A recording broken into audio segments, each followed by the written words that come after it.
Hello and welcome to the Reviews Brothers. We are back looking at PS1 Hidden Gems and have somehow made it all the way to the letter S. Now this was a particularly tricky letter as there were just so many games that I could have included here, but as always I have whittled it down to just 10 games that don't always get talked about. As always, be sure to let me know what else I should have included. There's just so many games for PS1, I'll never know all of them. Apologies in advance, as I know I was meant to include Sentient in this list here, but unfortunately I couldn't get it to run. Now, how about I shut up, you press that subscribe button, and we take a look at some games.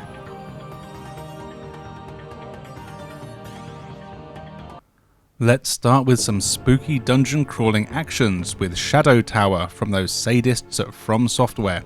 Shadow Tower is a first-person dungeon adventure where you explore a pretty large dungeon with multiple floors, each of which are packed with traps, gruesome enemies, puzzles, and of course items for you to find. Being a From Software game, the story is suitably vague and mysterious, but what we do know is that you're an adventurer who is determined to make it out of the tower alive. But yeah, good luck with that. Everything is done in a first person, and the game is deliberately slow paced and requires you to learn everything there very precisely. You can walk, attack and interact with things, and that's about all you need to do. You can also look up and down with the shoulder buttons, which definitely comes in handy when attacking certain enemies. You start with the basics, no armour and a pretty weak sword, but you'll soon find new armour and weapons as you progress, all of which will be needed and equipped manually. You can also equip different things to your different hands, which are each given their own action button. So you can have a sword and a shield combo, or two weapons, or things like a weapon and a torch, and you'll need to swap out what you're holding quite often, as certain enemies require different tactics or weapons to fight. Enemies you defeat will also drop items, including health and stat boosts, which are very handy, but again, you'll need to use all of these manually, so be sure to visit your menu often, as you can be poisoned or paralysed, and that's just not good for anyone. Enemies come in a lot of varieties. You get slime, spiders, bats, skeletons, giant fire-breathing skulls, and that's just the first few floors. The combat here is simple, but by no means easy. You've got just one attack button, well, technically two, as you have two hands to use. You press the designated button to swing your weapon, and that's it. You've got a meter at the top left of the screen, and that's your stamina. The higher that is, the more damage you do. So really, for every battle, you want to take a hit and run approach so you can do maximum damage. But the hit detection is kinda hard to figure out. Weapons have different ranges, and it can often be hard to hit smaller enemies unless you get it exactly right. Also, weapons, armor and shields all have durability stats and will break after a few hits. Exploring the levels can also be tough, with loads of hidden passages, dead ends and samey looking corridors. Unfortunately there's no maps here, so you have to learn the layout, which I'm kinda rubbish at. Graphically, I really like the way it looks. There's cool looking monsters and weapons, though I do wish the tower itself was a bit more interesting rather than just a lot of grey and brown corridors, but I guess that's what towers look like. This is not an easy game and you'll need some patience to get into it, but once you do, it is a lot of fun, but it's one of those games that I don't think I'll ever manage to beat.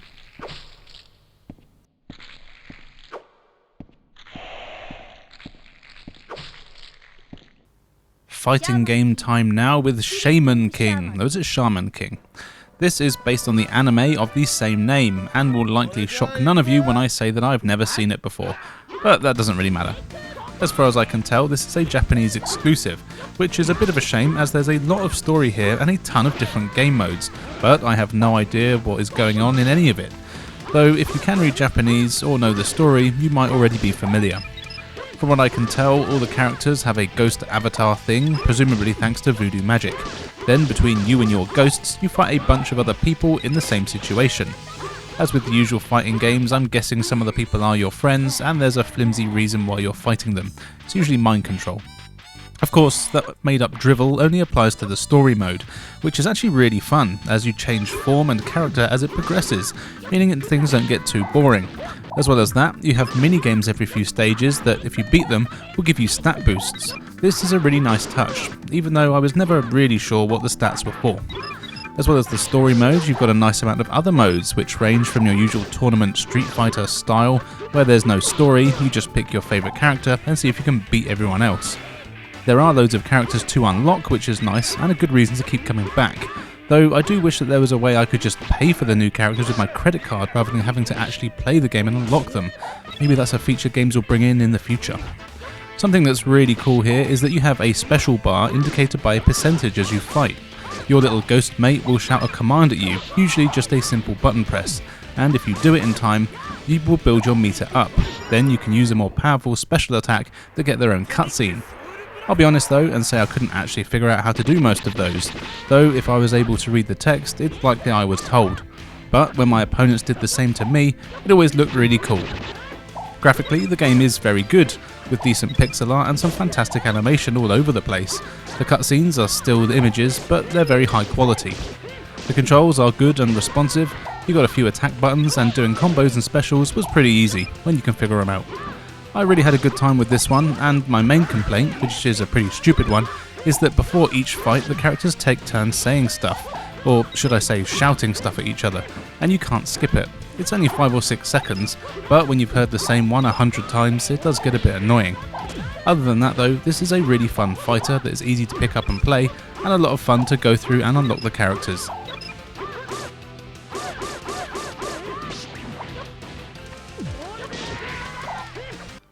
Silent Bomber is an awesome 3D action game and is actually one of my favourite games for the system, so I had to include it here.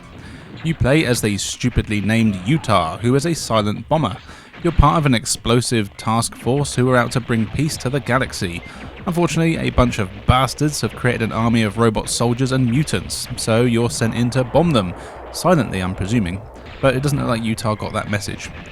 Now, I will try and explain the gameplay, which isn't actually that complicated, I'm just crap at explaining things.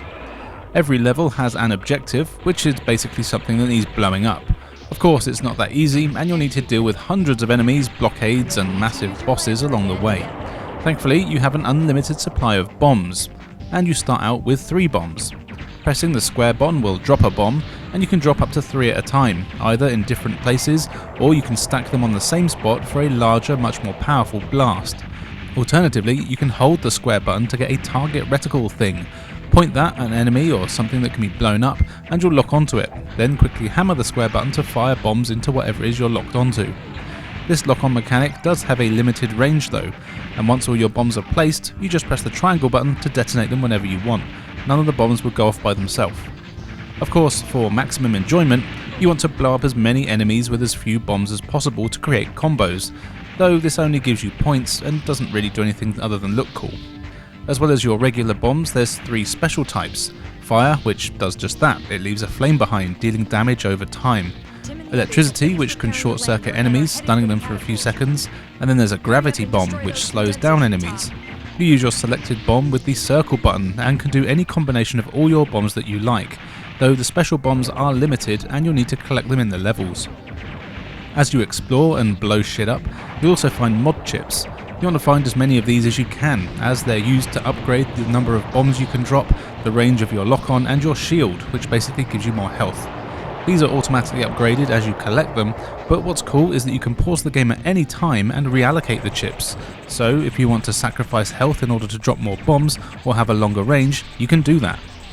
This is actually something that you will want to do as well, as there's times when there'll be flying enemies that are really far away, so you'll need to long range to be able to take them down. Other times you'll just need to be able to tank your way through areas, so we'll need to pump everything into shield and bombs and just rely on close range attacks. It's really cool and fun to figure out. Graphically, the game isn't really the best, but it looks good, and more importantly, is very smooth. The frame rate can dip a bit, but it's not too much and it never affects the gameplay. Most of what you see are robots and they do get a bit samey. Also, the environments are all mostly grey and brown, but the explosions are awesome. The controls here are great and incredibly responsive, and after a few minutes you'll be used to how it all works and blowing things up is easy. I really could rave about this game for ages, but all I'll say is that it's a really awesome action game that I wish I could get a remaster, or even a sequel. I would say this is a must-have for any PS1 owner, and if you want a full review of it, make sure you check out a friend of the channel Keith Gasper's review in his awesome Main Quest podcast. As always, link in the description below.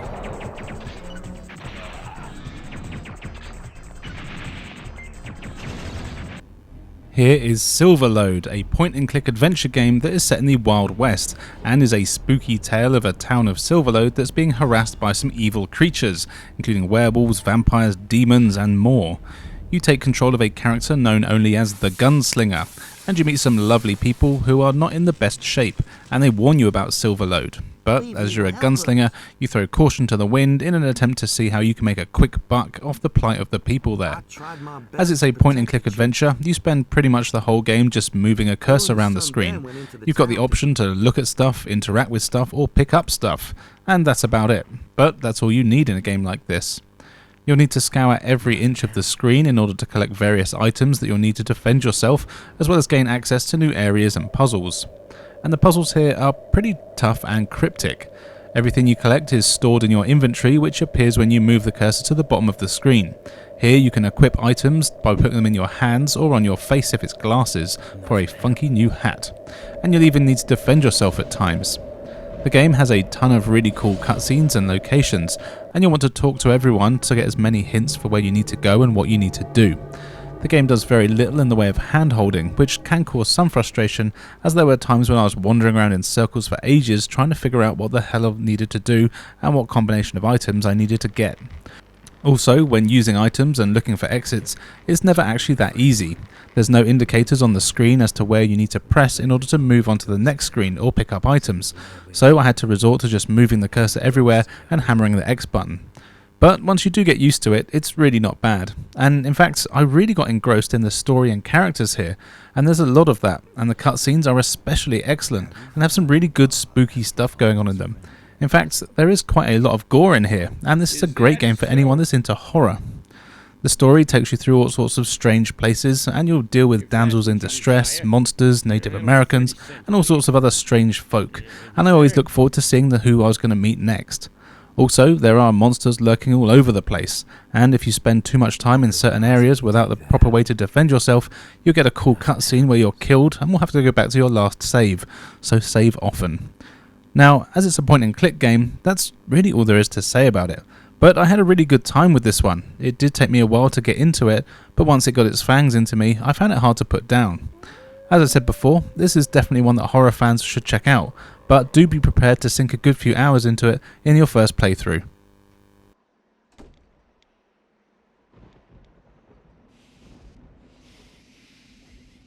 Skullmonkeys might be the most well-known game here, as it does feature in pretty much every PS1 Hidden Gems video, so it's not particularly hidden anymore, but it's so good that it deserves the attention. This is a side-scrolling platform game where everything has been made out of claymation. There's a crazy, nonsensical story here where the evil Clog has been banished to a planet populated by Skullmonkeys.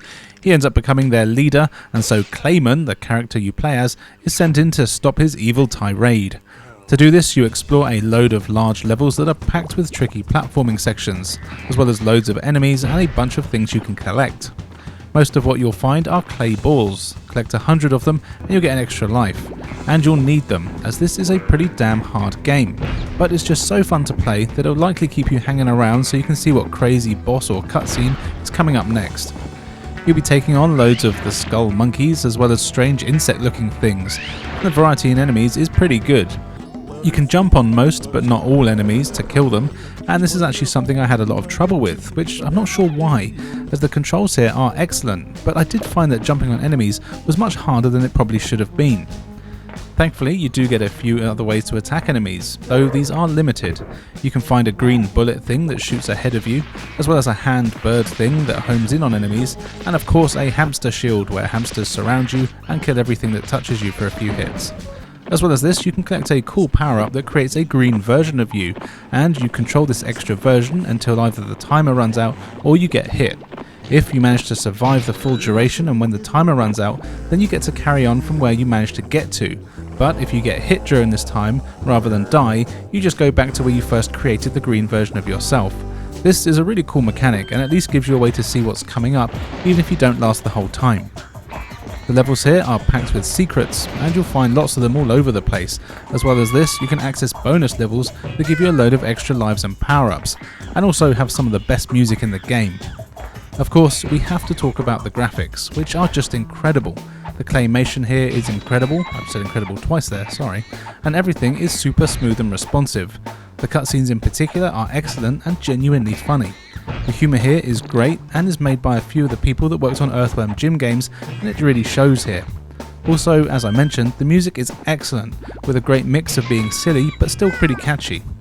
Overall, this is just a really fun, well-made platform game that is a decent challenge but always fair, and more importantly, always fun. Highly recommended.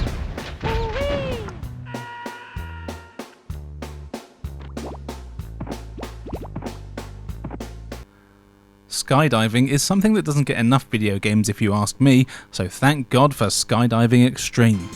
The story here, if you can call it that, is that there's a skydiving competition, and a bunch of teams from all over the world have entered and are determined to prove they're the best at falling out of a plane.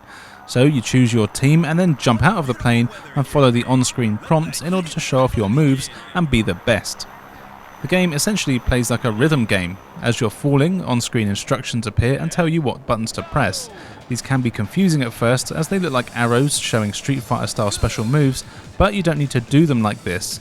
They are actually just showing you the order that you need to press the button, with the arrowhead being the last input.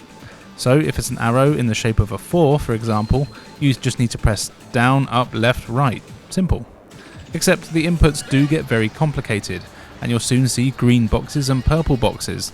The green boxes have to be done on the D-pad, and the purple ones use the buttons.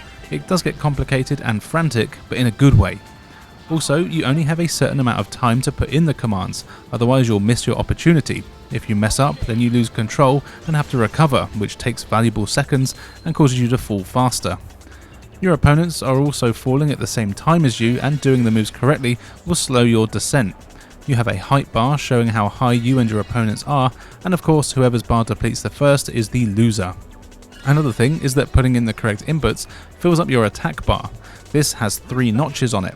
You can use an attack by pressing L1, and this gives your opponent a very complicated input that they have to complete in a very short time.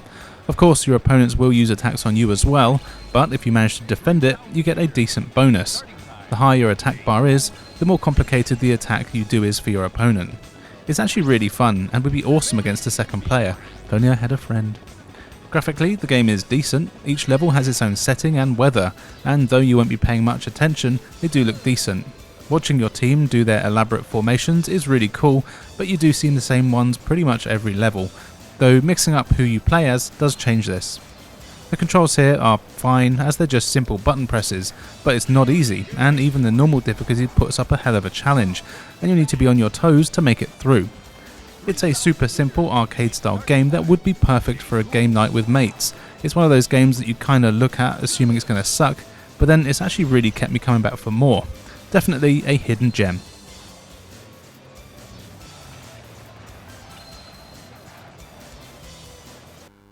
Soul Divide is an interesting blend of side-scrolling shooter and hack-and-slash gameplay. It's a port from an arcade game, I believe, and what's cool is that you can play the original mode or the sexy new arcade mode that's exclusive to consoles, and I totally got that the wrong way round. It's your standard fantasy story here. Evil wizards and monsters are being a bunch of bastards, so a trio of good fantasy types set out to battle the waves of minions and save the day. The gameplay here though does play quite differently to most side-scrolling shooters. You can choose from one of 3 characters, each of which has the usual stats that you already know about, and you can shoot an unlimited amount of bullets at enemies, but these are actually pretty weak, and the game has a focus on melee combat. Your melee attacks are much more powerful and you can do some cool combos, but of course it does mean getting up close and personal, which is dangerous. The enemies will drop health power-ups that do restore life, and some of them even extend your life bar, which is handy. They also drop magic and new spells. This is really cool, and your magic meter fills up when you kill enemies too. The more full it is, the more powerful the magic spell you can use. And there's loads of them. You start with a flame shot, but by collecting scrolls you can unlock new spells to use. You get lightning, freeze spells, wind, you can slow down time, and there's even a death spell that kills everything in one shot, even bosses. Spells are always displayed on the screen in power order, and the more powerful they are, the more magic it costs to use them. So you've got to decide if you have enough time and life to build up your spell meter to use one devastating attack, or just to make do with some of the weaker but less costly ones.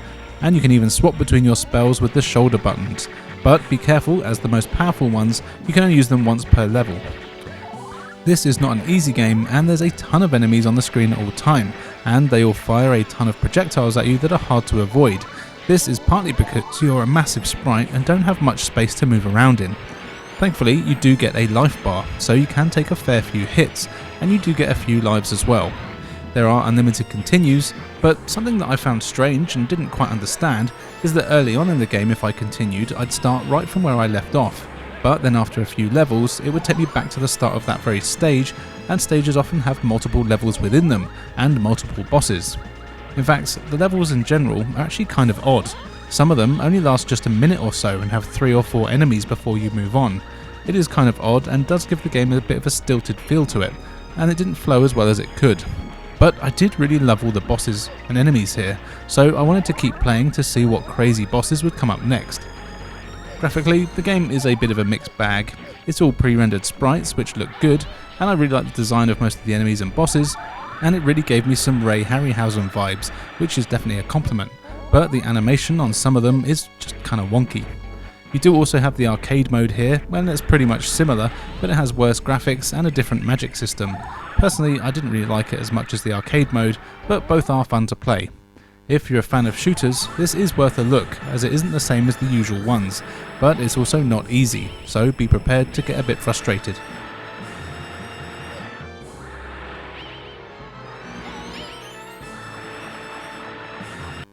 Sorcerer's Maze is a cool game that I'm sure could also be in the running for most misleading box art and title. My initial thoughts were that this was going to be an RPG dungeon crawler, so imagine my surprise when I started playing and a cute version of Breakout is actually what I got, featuring exactly 0 mazes and just a bunch of furries, presumably with magic powers, which I guess classes them as sorcerers. But being the stand-up guy I am, I carried on playing the game and actually it turned out to be pretty fun. So yeah, it's just Breakout, or Arkanoid style game where you control a cat thing at the bottom of the screen and have to bounce a ball into some blocks to break them. Get rid of all the blocks and it's on to the next level. As you break the blocks, you'll sometimes find power-ups. There's a few to get, which range from changing the size of your paddle to making your ball controllable for a while, or making it move faster, or maybe even make it smash through multiple blocks in one go. There's even lasers you can get, and one power-up that makes your ball massive, taking up most of the screen. These power-ups come in very handy, and you'll want to make sure you get as many as possible. Some blocks take more than one hit to break, so being powered up is always what you want. As you play, you earn money. This can be used between levels to start the next one with various power-ups. Of course, the best power-ups cost a ton of money, so you'll need to save up for a few levels before you can buy them. I really like this idea, and it makes progressing kind of easy. There are multiple worlds, and each one has a boss at the end. These have specific things you need to do in order to beat them, like hitting them at a certain time or in a certain weak spot. The bosses can't hurt you directly, but will usually fire out projectiles that change how your balls move and make it harder to keep track of them. Of course, as you progress, the levels do get more complicated as well, with more narrow areas you need to stick your balls in, or unbreakable blocks, or ones that take forever to break. But it's all very addictive, and you can save your progress in the game so you don't have to start from the beginning every time.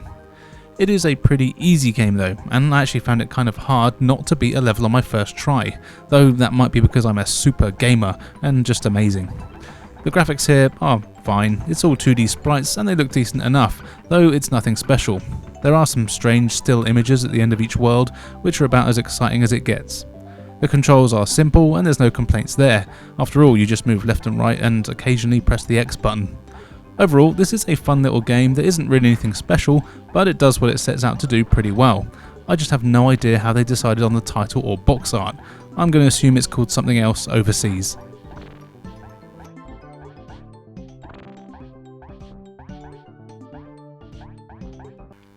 Space Shot is a side-scrolling shooter with the usual side-scrolling shooter story of an evil race of alien thingies that are armed to the teeth with robotic creations and minions who are on a mission to take over just about every planet on the market.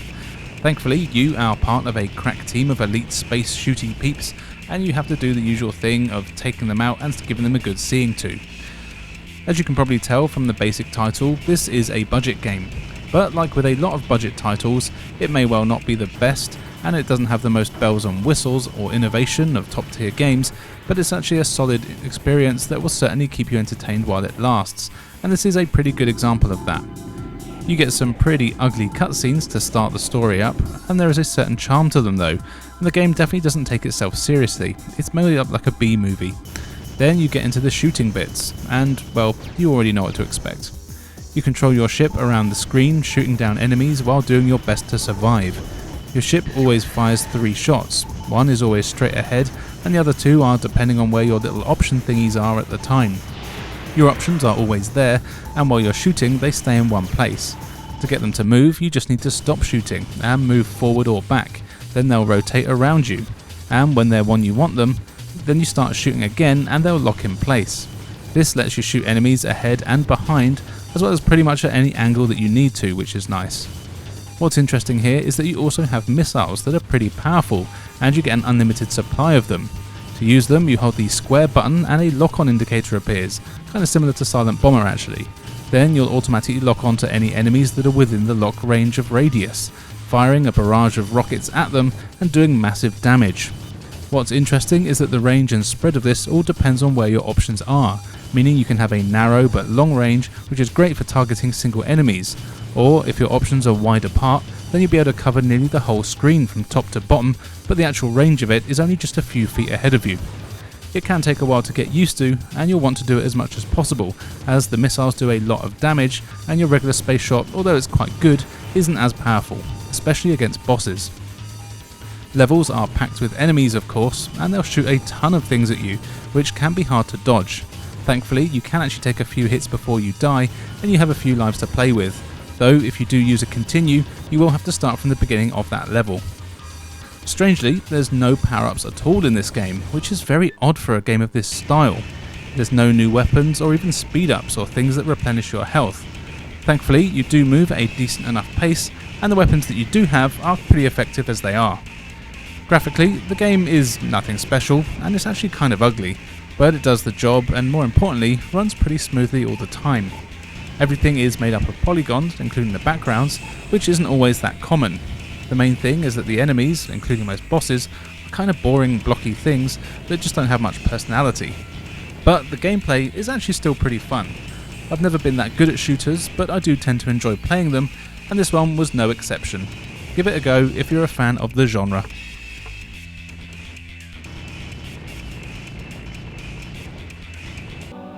And finally for today, here is Spriggan. This is a third-person action game that never left Japan, likely because it was based on a manga of the same name that probably wouldn't have been particularly popular over here, but it is a shame as the game is a good one. You play as Tatsuki, a kid who's been recruited to be a Spriggan warrior agent thing, and you work for a crazy agency that's in the middle of a war with a bunch of evildoers who have some ties to ancient civilizations. So you'll be fighting off hordes of humans, as well as loads of crazy monsters from ancient times that want to eat your face.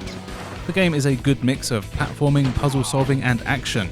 The puzzles tend to be a case of finding items or keys to progress, but it's done well, and often getting the keys is the hard part, requiring you to do some tricky platforming or pushing stuff around, or of course just killing everything you see. The combat is well done, but can be a bit clunky. You've got a weak attack and a strong attack, and you can chain together combos, as well as doing jump attacks.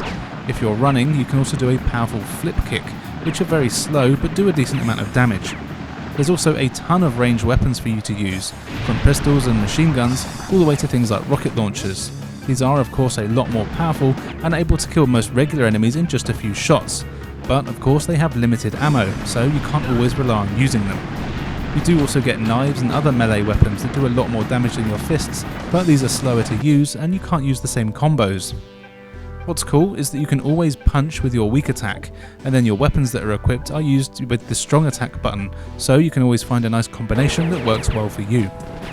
And on the subject of combat, it is pretty tough, often thanks to enemies also having ranged weapons, so you might need to get up close to them, but also because they don't always register when you hit them with your melee attacks, meaning they'll keep attacking you while you'll flail at the air.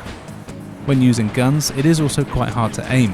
You can use L or R to look up and down, but there's no dedicated aim button, and there's also no crosshair on the screen. You just basically shoot at the centre of the screen, so that's where you have to aim. It is hard to get used to, but you do eventually. Thankfully, most enemies drop power-ups that come in the form of ammo or health, but also you get new weapons. Any weapons you find can't actually be used on the level you pick them up on. Instead, you've got to finish that mission and then they become selectable in the loadout at the start of the next mission, which is how this works. Before each level, you choose your weapons, and you can also upgrade your strength, health and EP, which lets you do some crazy attacks later on. The graphics here are great, with all the characters and enemies looking very good with cool animation and a fair bit of detail. Also, there's a load of cutscenes, which are all sadly in Japanese, but still fun to watch and have a real anime vibe. The controls can take a bit to get used to, as they are a bit stiff, but with a little practice, you'll be able to spriggan around all over the place, taking out enemies like there's no tomorrow. This is a really fun game, and I'm surprised it didn't get released over here, as I think it would have been quite popular. It's even made by From Software, and you can really see some of the designs of the enemies, which look like they could have come straight out of Shadow Dungeon. Definitely check this one out if you can, it's a lot of fun.